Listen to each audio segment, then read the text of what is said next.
Hello, welcome to Skull RPG Podcast. My name's Dwight Skull. My name's Jacob Skull. And today we're going to teach you how to tell your story. Hey, we have a special guest. He's going to be with us for the next probably 7, maybe 8 sessions.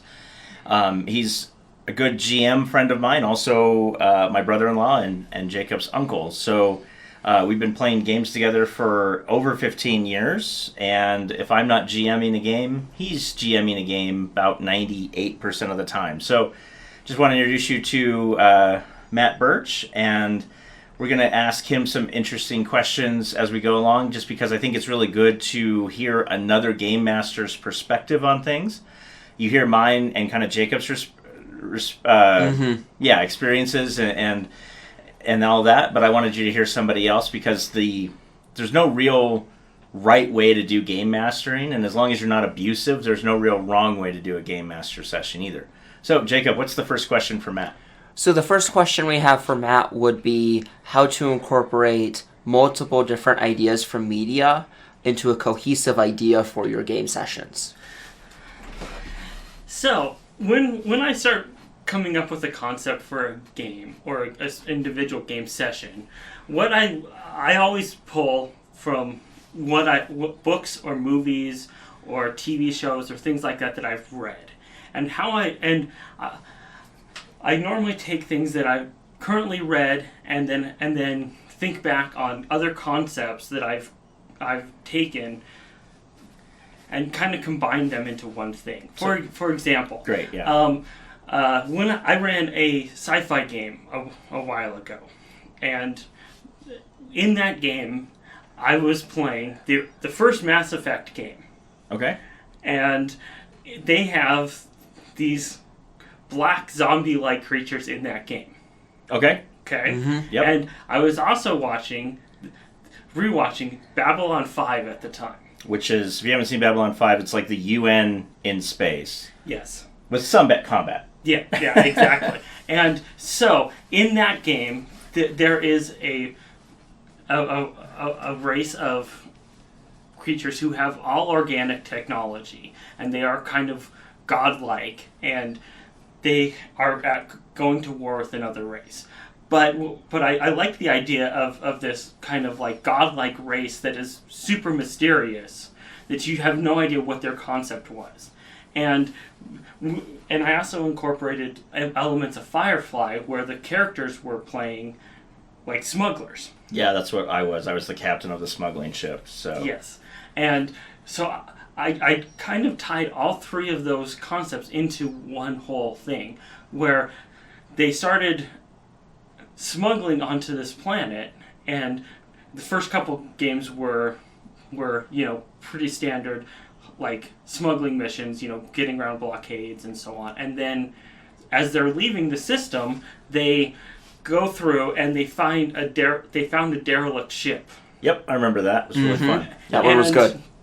And what ended up happening was they found that the crew had gone insane and painted themselves black and killed each other.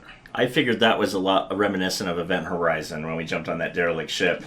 Yep. I mean, I had Event Horizon vibes. So if you haven't seen Event Horizon and you're okay with like horror in space, it's like the perfect movie for that. Yeah. And then it went through session.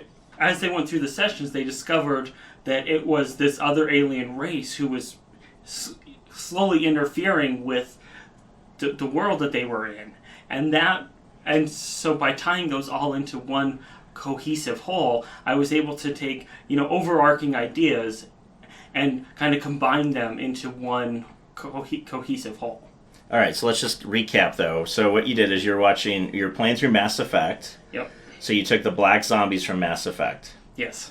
You were rewatching Babylon 5. Yep. So you took the concept from the Vorlons. Yes. Who are this really mysterious race, no one even knows what they look like. And said, okay, I want to have a organic, godlike race with unknown motives. Yes. And then you kind of threw a little bit, like one game session was kind of an Event Horizon-esque. Yes. I mean, one thing you didn't mention in the Event Horizon game was if you got taken over by this black goo, you would basically have what's called a fugue state. You would forget where you were or who you were for hours. and there was a spot in there where I had to make a roll, and I don't remember the next couple hours, so I never knew if I was compromised for the rest of the game. Yep. And so you have all these little concepts of, like, I look at like a braid, where you're braiding Exactly. different levels of things in.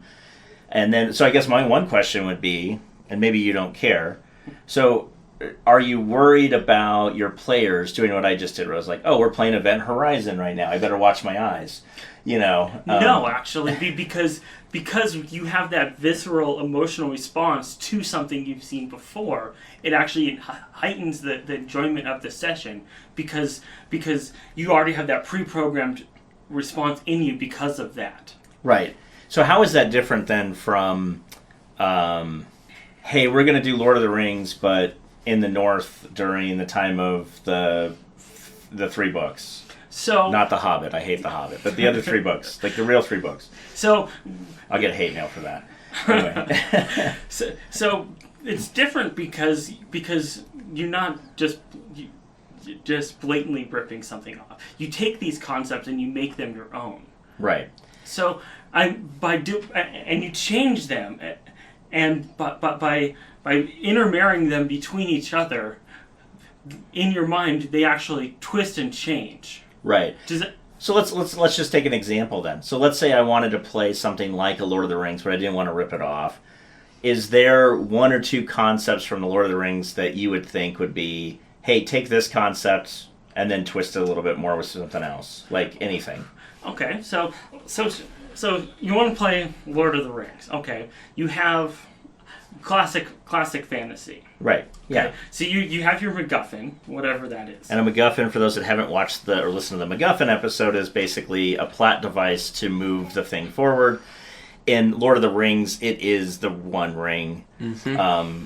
And in other games or other sword and board fantasies, it's the Sword of Truth from like Terry Goodkind's books or something like that. It's just it's an immensely powerful object. Excalibur from King Arthur. Oh yeah, Yeah. so many things. But that said, so we have a MacGuffin. You have a MacGuffin. That's not the One Ring. Yes, exactly. And then you take. Then you take and say, okay, so what other fantasy have I watched lately? Sure. Okay, so say Game of Thrones. Yeah. Okay. Okay. Yep. So then you say, well, I want to marry political intrigue into this thing. So you could have a war between the elves to try to take the power of the MacGuffin or something Exactly. like that. And the MacGuffin could be a crystal that grants some sort of sanctuary and because you like some sort of sanctuary and blessing on your crops over a certain range. I try to make my MacGuffins, and let's see if you agree with me on this. I try to make my MacGuffins not game breakers, where if I hand a sword that's a +4 to a third level party member, I've just broken the game. Yeah, one of the concepts I like to do with my MacGuffins is give them their own sentience or ability to think, and then they dole out their blessings over time as certain things are met. So it may be a +4 magical sword, but since I'm handing it to a third level character, it's really only a +1 magical sword Exactly. until they start mastering the things with the sword, and then it becomes a little bit of a game breaker because they're not having to buy a Yes. better sword, but it's not overly groundbreaking and Yes. and game breaking because now you've made a third level character a 7th level character because of the sword that he or she's Exactly. wielding. Yeah. Okay. And by doing that, you actually then can have that lead them down the path of the story.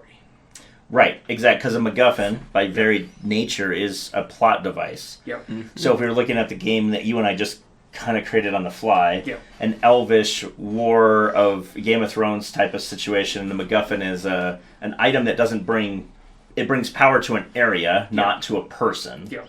So you're not breaking the game, but they're fighting over it Yes. because whoever owns that MacGuffin is safe from invaders Yep. and has bountiful crops, which means that they can take their tech to the next level. Yep.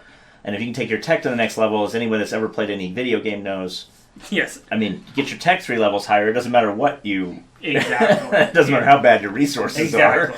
are. But so then you say, okay, so what is the role of the player characters in this? Okay, so let's marry a different concept. Okay, so you have these political intrigues going on. You have the world, like the Elven War going on, kind of with the Lord of the Rings concepts brought into. And then you say, so where do the player characters fit into this? What is their role? Right. And let's then pull from a different, let's pull from Terry Goodkind. Oh, okay. Okay, the player characters now are contacted by someone who is trying to end the war.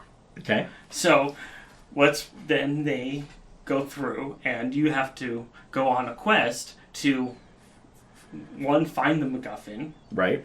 Two, get it to the right people who are, and try to, along the way, stop this war from going on. Right. So very much like the intro, again, of Lord of the Rings. That's identify the MacGuffin, get it to the Council of Elrond. Exactly. To determine what happens. Well, I think that's a lot of information, frankly. And so I just want to thank you, Matt, for being with us. Mm-hmm. And Thank you. We'll see you next time. Sounds good, thanks. Hey, thanks for listening. And for more resources, please go to skullrpg.com.